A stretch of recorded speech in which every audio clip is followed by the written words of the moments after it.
Yeah, I seen him at the hospital and just got a little impromptu visit to him downstairs too. So he's moving around. He's in good spirits. He's very disappointed. I think he can't believe it himself, as many others probably can't either.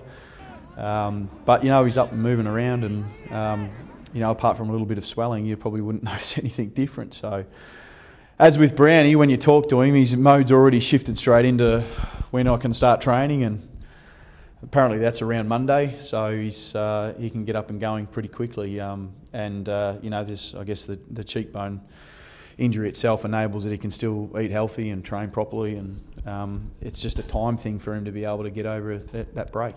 You always want your players to get the best absolute care possible, and their welfare becomes a fairly significant priority for you. So we think the same, and we've got to make sure he's right. And then when you get all the information, you can sort of start to relax a little bit and put it a little bit in context. And the context for it at the moment is that he's going to take 6 weeks to heal, and he'll be available for round 3. So that's obviously, we can sort of probably say that now.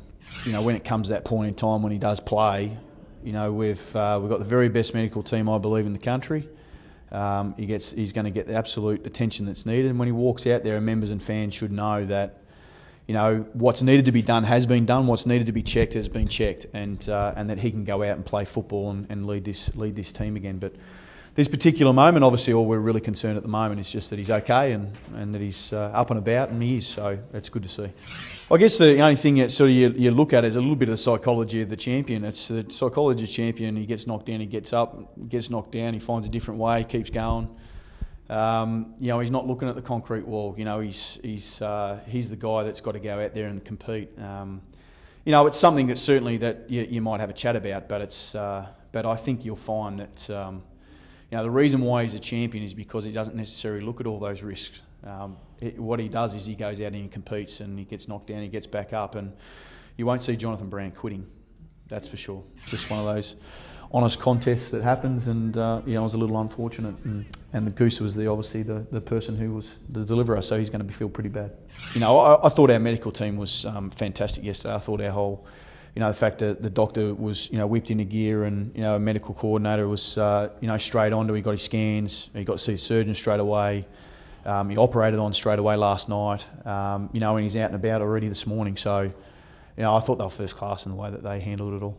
Well, we are going to send over a fairly new group. A lot of our senior players will be missing from this particular game, so it's a great opportunity for them to be able to, as a group, we're starting to build our depth, which is great. You're starting to feel very confident going into 32, 34 on your list where they can come in and play games. So that takes added importance. But at this early stage of the pre-season, we're still throwing players around in positions, playing players in multiple positions, because you don't want to come into the season only knowing one spot. So we're going to do that. But certainly after that, it certainly takes on a greater importance to make sure that we can bed everything down, and we will do that when we sort of come into the final weeks of the pre-season.